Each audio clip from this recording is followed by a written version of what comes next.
Everyone,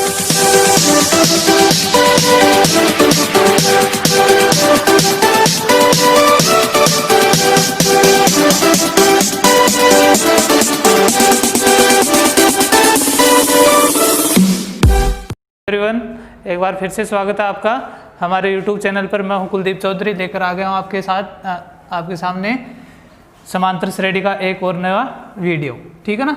देखो, समांतर श्रेणी में हमने लगभग चीज़ें पढ़ ली, फॉर्मूले से रिलेटेड लगभग जो चीज़ें थी वो अपनी कंप्लीट हो चुकी हैं। आज का जो वीडियो रहेगा ये सिर्फ क्वेश्चनों को लेकर रहेगा। ठीक है। और एक बार बार कमेंट आ रहा है भाई कि ये जो है ये करना है कि ये नहीं करना है, तो पहले क्लियर कर देता हूँ, सभी को ये करना है अपने नोटबुक में। चाहे आप मेरे द्वारा डलवाइए उसमें करो, चाहे किसी में भी करो, लेकिन ये करना है। जिस क्वेश्चन में अगर आपको डाउट लगे तो वो क्वेश्चन आप मेरे को पूछ सकते हो, बाकी करना सभी को है। ठीक है ना। तो देखो, इसी में देखो एक क्वेश्चन लेके आया हूँ आपके सामने। क्वेश्चन इंपॉर्टेंट भी है और थोड़ा सा अलग भी है, सभी क्वेश्चनों से हटके है थोड़ा सा। ठीक है ना। तो ये क्वेश्चन करवाना जरूरी था ताकि आपका अगर ऐसे क्वेश्चन भी अगर आपके सामने आए तो आप उसको आराम से कर सको। ठीक है ना। तो ये क्वेश्चन है, देखना इस क्वेश्चन में क्या पूछा है इसने। यदि एक समांतर श्रेणी के प्रथम n पदों का योगफल Sn है, कोई समांतर श्रेणी है और उसके प्रथम n पदों का यानी 1 से लेकर n पदों तक का योगफल क्या है, Sn है। और एक कंडीशन इसने साथ में दी है, S2n बराबर 3Sn है, तो S3n अनुपात Sn होगा। इसका जो अनुपात है, रेशियो, वो हमें निकालना है। ठीक है ना। तो देखना, ना तो हमें कोई श्रेणी दी, इसने कोई श्रेणी नहीं दी है ना, बस इतना दिया कि एक समांतर श्रेणी है। तो समांतर श्रेणी है, समांतर श्रेणी हम पढ़ चुके हैं, कई बार पढ़ चुके हैं ना इसमें। तो समांतर श्रेणी लगभग मेरे हिसाब से आपकी क्लियर हो गई होगी कि समांतर श्रेणी होती कौन सी है। ठीक है। तो समांतर श्रेणी के लिए बोला बस इसने, और सिर्फ क्या बोला कि n पदों का योगफल। तो देखो सॉल्यूशन, माना प्रथम n पदों का योगफल n पदों का योगफल क्या होता है, Sn बराबर n/2 2a plus n-1 into d। देखो, एक आध क्वेश्चन ऐसा हर एक्सरसाइज में आपको मिल ही जाएगा जो बिल्कुल क्या होगा, हटके होगा। देखो, हमने क्वेश्चन पढ़े हैं, समांतर श्रेणी का n पद निकालना, n का मान निकालना, प्रथम पद निकालना, d का मान निकालना, सब पढ़ लिए। फिर देखो उसके बाद योगफल पढ़ लिया, n पदों का योगफल पढ़ लिया। फिर उसके बाद हमने क्रमागत पदों के बारे में पढ़ लिया। लेकिन ये देखो थोड़ा सा अलग है ना क्वेश्चन, तो ये क्वेश्चन देखते हैं। देखो, n पदों का योगफल तो मैं डायरेक्ट ये रखूंगा, क्योंकि ना तो मेरे पास प्रथम पद है, नहीं है ना। देखो कहीं है क्या प्रथम पद, नहीं है, प्रथम पद भी नहीं है, तो अपन d का मान कैसे निकालेंगे। तो d का मान भी मेरे पास नहीं है। सिर्फ इसने क्या बताया कि n पदों का, तो n तो वैसे भी अपना क्या रहता है, फॉर्मूले में रहता, तो सेम फॉर्मूला ऐसा कैसा आ गया। ठीक है। स्थिति ये दे रखी है याद, देखना स्थिति इससे क्या आएगा अपने पास, S2n, एक तो ये दे रखा, दूसरा ये दे रखा 3Sn। अब यहाँ पे मान रखेंगे। देखो ये देखो Sn की जगह क्या आ गया अपने पास, 2n आ गया। तो यह जहाँ पे n है वहाँ पे क्या रख देंगे, 2n रख देंगे। तो देखना 2n/2 into 2a plus n की जगह 2n रखेंगे, -1 और d का मान d। ठीक है। फिर लगना 3, अब 3 बाहर है, 3 कहाँ है, बाहर है। ठीक है, 3 बाहर है, इसका मतलब Sn, देखो Sn का मान तो ये रहेगा, तो ये ऐसा कैसे रख दो, n/2 2a plus n-1 into d। थोड़ा सा इसको सरल कर लेंगे, 2n/2, यहाँ से कैंसिल भी कर सकते हो, मैं यहाँ पे कैंसिल नहीं करूँगा इसको। ठीक है ना। तो थोड़ा सा ध्यान रखना, आप करना चाहो तो कर सकते हो, एक ही बात है। 2a plus 2n-1 into D, 3 को अंदर गुणा कर देता हूँ, 3n/2 2a plus n-1 into D.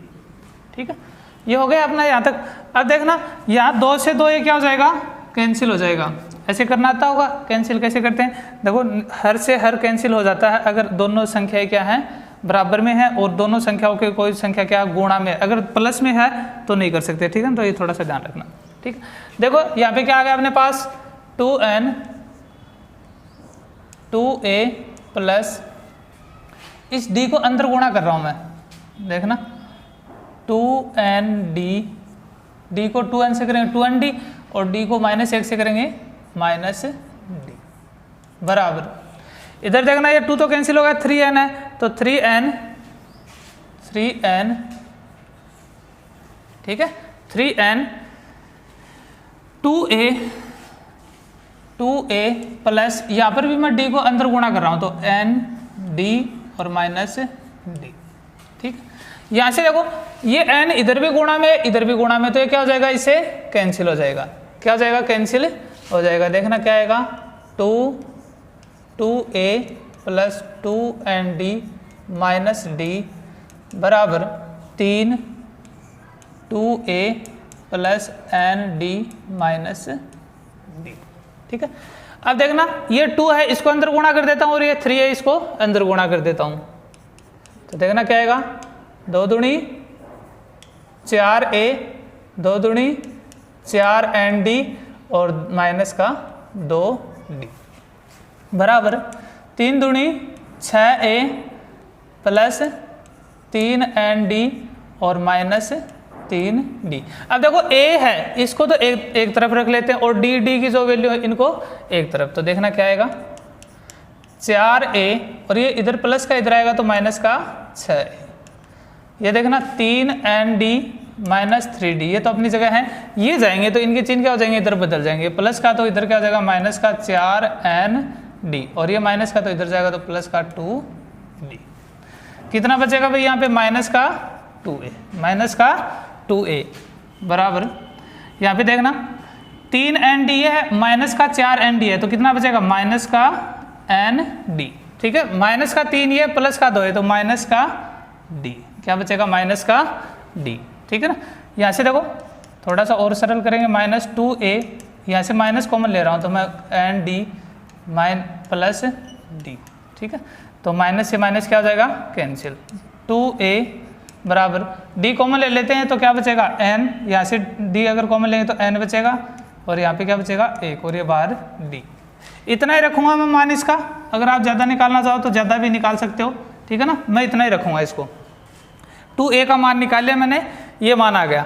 अब देखो क्या पूछा है इसने, प्रश्नानुसार क्या आपके पास s2n बराबर 3sn मान रखेंगे, सॉरी इसका नहीं, इसका पूछा मैं, किसका पूछा है, इसका मान। तो ये लेंगे देखो s3n अनुपात sn। देखो अनुपात में जो भी राशि होती है उसको अपन ऐसे लिख सकते हैं s3n बटे sn। अनुपात का मतलब क्या होता है, भाग ही होता है, तो हम जो अनुपात वाली राशि है उसको ऐसे लिख सकते हैं, ठीक है। तो यहाँ से देखना अब s3n को ओपन करके देखो भाई, s3n को अगर ओपन करोगे तो कैसे होगा, देखना 3n बटे 2, क्योंकि n की जगह क्या आ गया अपने पास 3n into 2a plus 3n -1 into d, यही तो रहेगा भाई। n की जगह क्या है 3n, तो 3n यहाँ पे रख दिया। नीचे sn अकेला है तो n बटे 2 2a plus n -1 into d, ठीक है। यहाँ से देखना 2 से 2 कैंसिल, n से n कैंसिल, तो 3 2a और 2a का मान आप क्या ले सकते हो, ये वाला ले सकते हो ना। देखो 2a का मान अपने पास यही तो है, 2a देखो 2a का मान कितना है n+1 इंटू डी, तो 2a की जगह डायरेक्ट अपन क्या रख सकते हैं n+1 इंटू डी। तो देखना n+1 इंटू डी, ये 2a की जगह रख दिया प्लस 3n -1 इंटू डी। ऐसे देखो ये तो पूरा कैंसिल हो गया, नीचे वाले में भी 2a की जगह मान रख देंगे। 2a का मान क्या है n+1 into D plus n -1 into D रख दिया।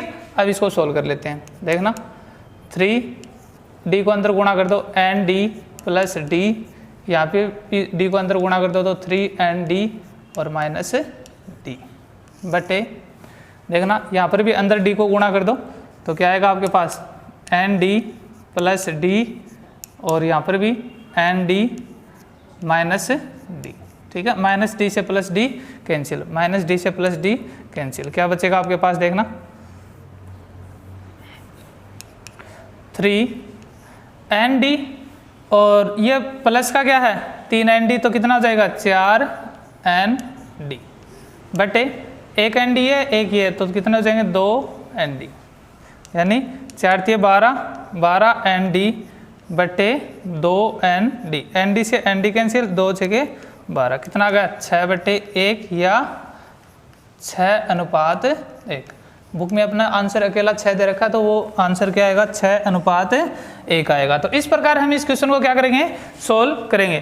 थोड़ा सा देखो मेथड अलग है इसका पूरा का पूरा, तो एक बार आपको क्या करना है खुद निकाल के समझना है इसको, और फिर भी अगर नहीं आए तो आप मेरे को बोल सकते हो। अलग है बिल्कुल, ये देखो ऐसा हमने क्वेश्चन नहीं किया ना, सिर्फ फॉर्मूला अपने पास पीछे ऐसा था, लेकिन मेथड ऐसा नहीं था, ठीक है ना। तो इसको ध्यान से देखना, और इस प्रकार हम इसका क्या निकालेंगे रेशियो निकालेंगे 6:1, इसका क्या आ जाएगा आंसर आ जाएगा। तो जब भी ऐसा क्वेश्चन आए तो यहाँ पे परपेंडिकुलर यहाँ पे देख लेना आप, या तो a का मान निकालना या d का मान निकालना। अगर डायरेक्ट 2a आ रहा तो आप रख सकते हो ऐसे, अगर मान लो इधर आ जाता n-1 इंटू डी, तो मैं डायरेक्ट यहाँ पे n-1 इंटू डी का मान भी ले लेता हूँ। तो वो डिपेंड करता है, ये प्रैक्टिस पे होते हैं क्वेश्चन, ठीक है, इनका कोई लॉजिक नहीं होता।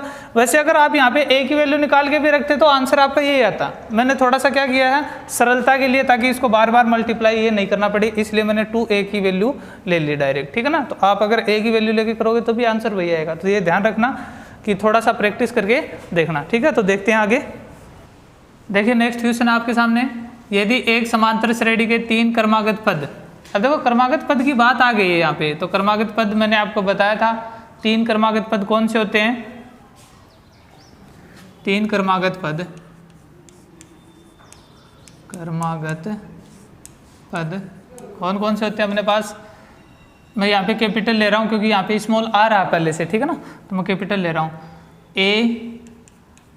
a प्लस डी और a माइनस डी। ये क्या होते हैं अपने पास 3 क्रमागत पद, लास्ट वीडियो में हमने पढ़ा था, ठीक है ना। तो a minus D, a plus D, ये क्रमागत हैं, यानी पहला पद ये, दूसरा ये, तीसरा ये। तो a का मान हमें ज्ञात करना है, ठीक है। या इसको देखो आप सीधा भी कर लेना, क्योंकि a की जगह a ही आएगा, a माइनस डी और a प्लस डी, ऐसे भी आप इसको कर सकते हो, कोई खास फर्क नहीं पड़ेगा इससे, ठीक है ना। देखना यहाँ पे अगर तुलना करके देखें, तथा प्रश्नानुसार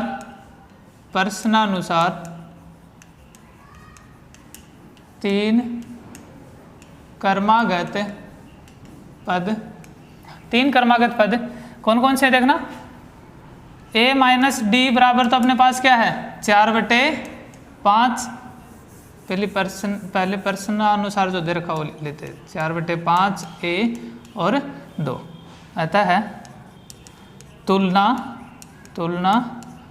करने पर, तो तुलना करेंगे यहाँ पे, तो a माइनस डी बराबर कितना आ रहा है अपने पास 4/5, ठीक है। a की जगह a ही आ रहा है, तो तुलना करने की क्या जरूरत है। दूसरा देखो a प्लस डी बराबर है 2, समीकरण 1 और समीकरण 2, a और d के मान अपन यहाँ से निकालते हैं ना, a और d, 2 रैखिक समीकरण बन गए। अपने रैखिक समीकरणों का हल करना हमें लगभग आता है ना, अच्छी तरह आता होगा, 9th क्लास में भी थे, और अब भी एक एक्सरसाइज थी बीच में, वो हमने छोड़ दी, तो उसमें रैखिक समीकरण थे, ठीक है ना। तो देखो यहाँ पे 2 समीकरण आ गए अपने पास, समीकरण 1 और समीकरण 2। हमें d का मान अगर निकालना चाहो तो निकाल भी सकते हो, लेकिन इसने सिर्फ क्या पूछा a का ही मान पूछा, तो a का निकालेंगे। तो क्या करेंगे यहाँ से, देखो समीकरण में देखो पहले तो गुणांक बराबर करेंगे, तो दोनों के a के भी गुणांक बराबर है, d के भी गुणांक बराबर है। तो a के तो चिन्ह क्या सेम है, a का मुझे मान निकालना है, यानी a को कैंसिल नहीं करना है, ठीक है। तो फिर d की तरफ देखते हैं, तो d माइनस का है, यहाँ पे प्लस का, तो विपरीत चिन्ह है, और जब भी विपरीत चिन्ह हो तो मैंने क्या बताया था आपको, समीकरणों को क्या करना है जोड़ना है, ठीक है। तो यहाँ से देखना समीकरण 1 तथा समीकरण 2 को जोड़ने पर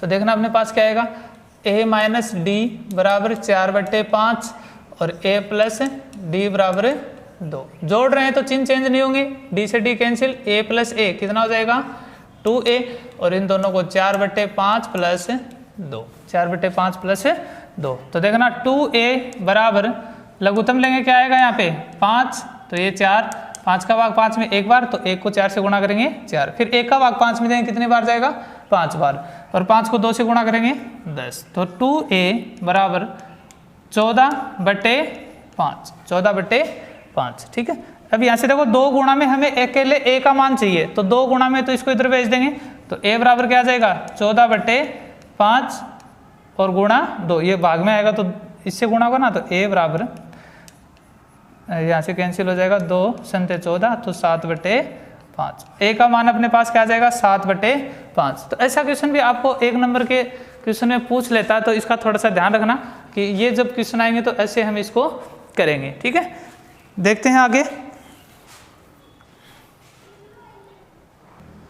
देखना आपके सामने एक क्वेश्चन और है, समांतर श्रेणी 20, 19 सही 1/4, 18 सही 1/2, 17 सही 3/4 ऐसी ये कोई श्रेणी है का कौन सा पद प्रथम ऋणात्मक पद है।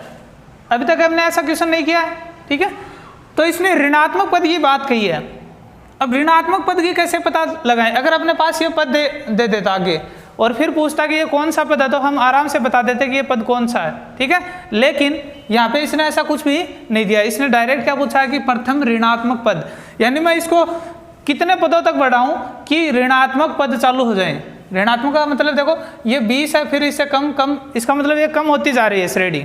ठीक है, श्रेणी कम होती जा रही है, तो कहीं ना कहीं जाके ये 0 से नीचे भी जाएगी, और 0 से नीचे जाएगी तो क्या हो जाएगा अपना पद ऋणात्मक हो जाएगा। लेकिन ऐसे कैसे पता लगाएं, डायरेक्ट नहीं पता लगा सकते ना। तो देखो जब भी ऋणात्मक की बात पूछे, जब भी ऋणात्मक की बात पूछे या शून्य के लिए पूछे कि कौन सा पद इसमें शून्य है, या ऐसे भी पूछ ले कि इसमें शून्य है या नहीं, इस श्रेणी में शून्य है या नहीं, या शून्य कोई पद है या नहीं, ऐसे भी ये क्वेश्चन पूछ सकता है। 3 प्रकार से पूछ सकता है। पहला तो ऋणात्मक के लिए, दूसरा ये पूछ सकता है कि कौन सा पद शून्य है, तीसरा कि इस श्रेणी में क्या कोई पद शून्य विद्यमान है, ऐसे भी इसको पूछ सकता है। तो देखो क्या करेंगे, ये पहले तो श्रेणी देखो इसको थोड़ा सा क्या कर लेते हैं, साधारण भिन्न में बदल लेते हैं। तो साधारण भिन्न में 20, 76 और एक स्वतंत्र बट्टे 4। ठीक है, 18 इसको गुणा करेंगे 36 रेग 37/2, और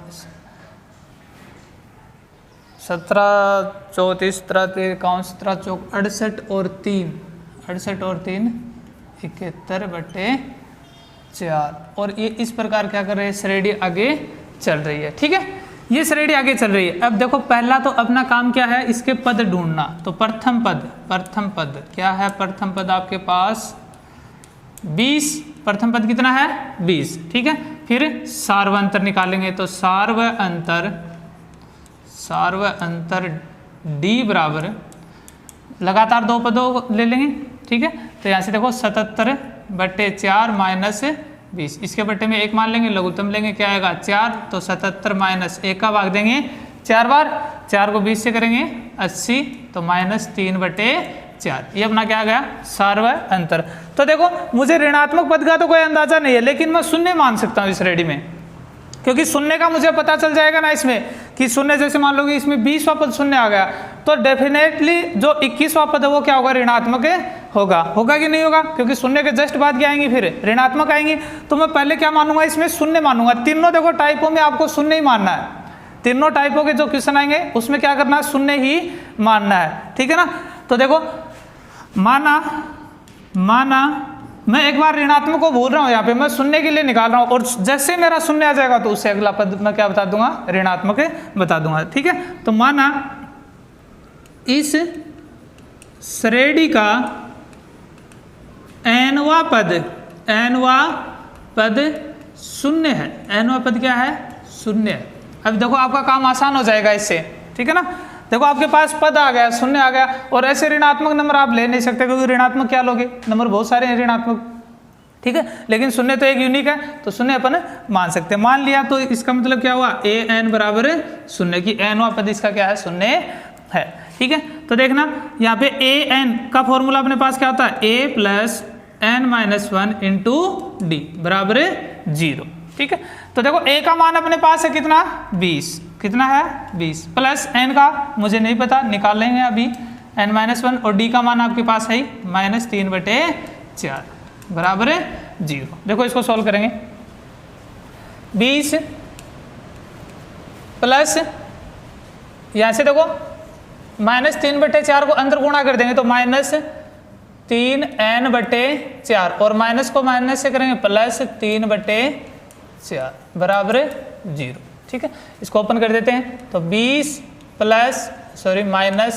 -3n/4 प्लस 3/4 बराबर 0। ये माइनस की वैल्यू है तो इसको आगे भेज देते हैं, और n की भी तो है ये, ठीक है। तो n वाले पद एक तरफ भेज देते हैं तो ये प्लस का हो जाएगा इधर, तो 20 + 3/4 बराबर माइनस का तो प्लस का हो जाएगा इधर, ठीक है। तो यहाँ से देखो लघुत्तम लेंगे, क्या आएगा अपने पास लघुत्तम 4, 1 का भाग 4 में देंगे 4 बार, और 20 को 4 से गुणा करेंगे 80 प्लस 4 का भाग 4 में 1 बार, और 1 को 3 से गुणा करेंगे 3, तो 3n/4, ठीक है। यहाँ से देखना 4 से 4 क्या हो जाएगा कैंसिल, 80 और 3 कितने हो गए 83 बराबर 3n, ठीक है। n बराबर 3 गुणा में इधर आएगा तो भाग में, तो 83/3। यहाँ पे देखो भाग दे के देखें, 3 दूनी 6, 3 दूनी क्या आ गया 6 आ गया, कितना बच गया अपने पास 2, 23, 3 7 21, 3 7 21, कितना बच गया 2/3, यानी 27 सही 2/3। इसका मतलब एक तो देखो इसमें ये क्लियर हो गई कि इसमें 0 नहीं है, क्योंकि मैंने आपको बताया था अगर n का मान कोई धनात्मक पूर्णांक संख्या आती है तो वो पद उसमें मौजूद है, अन्यथा अगर कोई भी भिन्न के रूप में या दशमलव के रूप में आप मान सकते हो, अगर दशमलव में इसको वैसे करते भाग तो दशमलव में आता, तो ये क्या नहीं है पूर्णांक संख्या नहीं है, ठीक है। इसका मतलब एक चीज तो ये क्लियर हो गई कि इस श्रेणी में क्या नहीं है 0 नहीं है, ठीक है। और दूसरी बात ऋणात्मक की बात करूं मैं तो ऐसा तो कोई पद इसमें है नहीं 0 वाला, यानी इससे आगे वाला मानेंगे तो 27 सही 2/3 है, कोई पद नहीं होता ऐसा हम बोल नहीं सकते। पदों का नंबर तो एक क्या होता है पूर्णांक संख्या के रूप में होता है धनात्मक, जैसे दूसरा पद 5वां पद 50वां पद ऐसे होता है ना, ये कोई पदों की संख्या थोड़ी ना है, नहीं है ना। तो इससे पहले तो मैं मान नहीं सकता, देखो 27 लूंगा तो 27 तो धनात्मक संख्या हो गया, आप निकाल के भी दे सकते हो, क्यों, क्योंकि 27 से थोड़ा ज्यादा क्या है 0 की संभावना बनती है, 27 से थोड़ी सी आगे पदों में क्या जब अपन पद काउंट करते हैं 27 28 ऐसे, तो 27 से थोड़ी आगे 0 की संभावना बनती है, बट 0 इसमें नहीं है। लेकिन इतना क्लियर है कि 27 से आगे जब 28 पे जाएंगे तो 27 और 28 के बीच 0 की संभावना बनती है, 28वां पद मतलब आपका क्या है ऋणात्मक है, ठीक है। अतः आप बोल सकते हो अतः इस श्रेणी में 28वां पद ऋणात्मक या प्रथम ऋणात्मक भी आप इसको बोल सकते हो, ऋणात्मक है, ठीक है। तो ये आपको ध्यान रखना, जब भी ऐसा क्वेश्चन आए तो आप अगर 0 पूछे तो भी ये मेथड काम में लेना है, अगर ऋणात्मक पूछे तो भी ये मेथड काम में लेना है, और अगर यहाँ पे डायरेक्ट क्या आ जाता 27 आ जाता, जैसे मान लो 2/3 नहीं आता, एक अकेला 27 आ जाता, तो वहाँ पे एक चीज ये क्लियर हो जाती कि इसमें क्या था 0 था, ठीक है। क्योंकि 27 एक क्या पूर्णांक संख्या आ जाती धनात्मक, तो आपका 0 उसमें मौजूद हो जाता, तब भी आपका जो ऋणात्मक पद है वो 28वां ही होता। तो इस प्रकार हम क्या करेंगे ऐसे क्वेश्चनों को सोल्व करेंगे, ठीक है। अब देखते हैं आगे, देखिए नेक्स्ट क्वेश्चन आपके सामने 4 संख्याएं, ठीक है ना, 4 संख्याएं समांतर श्रेणी में हैं, यदि उनका योग 20 तथा वर्गों का योग 120 हो, उनके वर्गों का योग 120 हो तो संख्याएं ज्ञात कीजिए। तो देखना कैसे करोगे, बताया था मैंने, माना 4 क्रमागत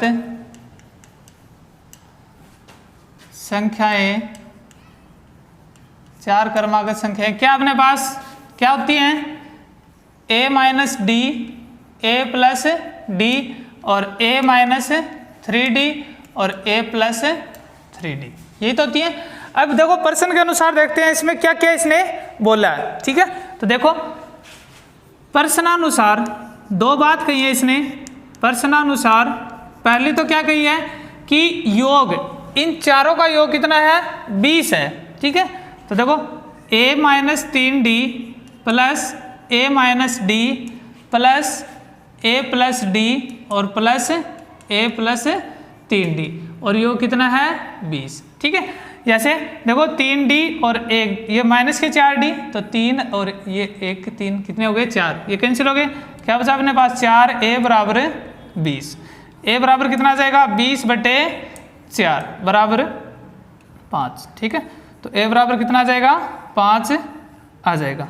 a का मान आ गया अपने पास। ठीक है, अब देखो दूसरी स्थिति इसने क्या बताई है, वर्गों का योग 120 हो तो संख्याएं ज्ञात कीजिए। तो देखो वर्गों का योग यानी a-3d का स्क्वायर प्लस a-d का स्क्वायर वर्ग ही तो है ये, प्लस a+d का होल स्क्वायर और प्लस a+3d का होल स्क्वायर और इसका मान कितना है 120 है। इसका मान कितना है 120 है। ठीक है, देखना यहाँ से देखो वर्ग करेंगे इसका तो अपने पास दो फॉर्मूले दोनों इसमें यूज होंगे। x माइनस वाई का होल स्क्वायर बराबर x square plus y square plus minus 2xy और एक है x प्लस वाई का होल स्क्वायर। तो ये क्या होगा x square plus y square plus 2xy।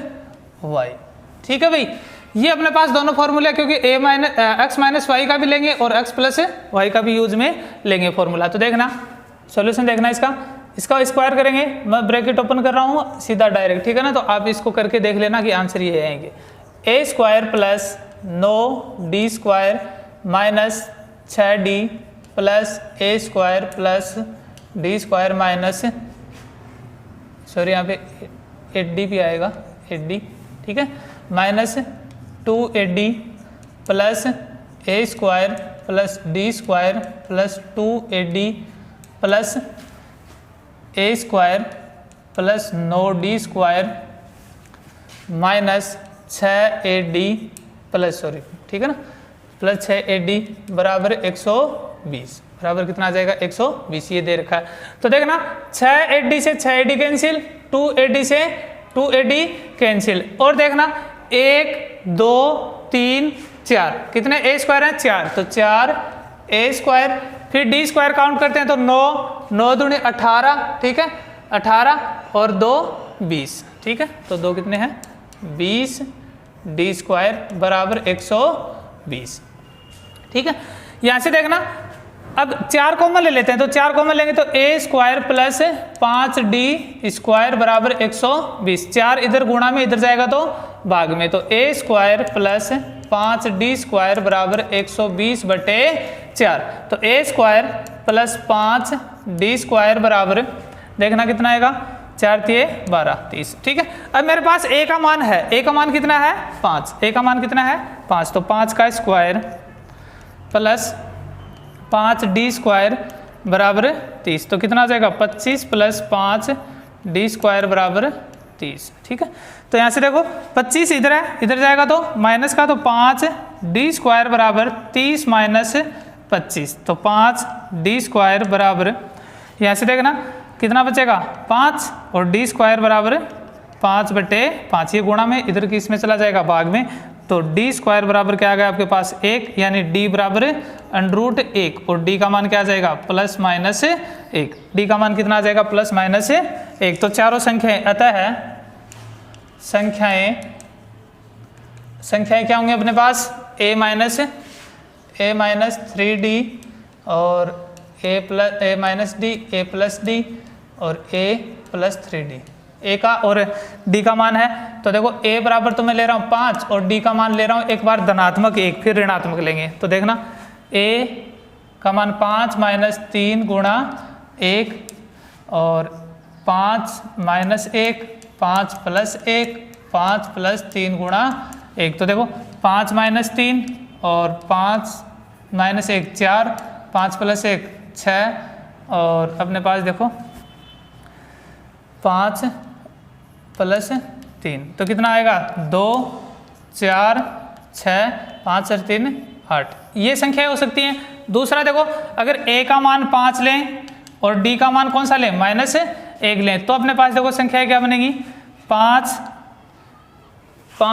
-3 गुणा माइनस का 1, ठीक है, a 5 माइनस और -1, ठीक है, 5 प्लस -1 और 5 प्लस 3 गुणा -1, तो देखना कितना आएगा, 5 माइनस को माइनस से करेंगे +3, 5 माइनस माइनस +1, 5 -1 और 5 माइनस को प्लस से करेंगे तो -3, तो देखो 5 3 8 6 4 और 2, ये अपने पास संख्याएं हो सकती हैं, ठीक है। तो इनका अगर आप देखो योग, देखो पहले की कंडीशन क्या थी, योग चारों संख्याओं का 20, तो देखना 8 से 14, 14 4 18 2 20, ठीक है। वर्ग करके भी करोगे इसका तो 64 और 36 8 और 2 64 और 36 कितना हो जाएगा अपने पास,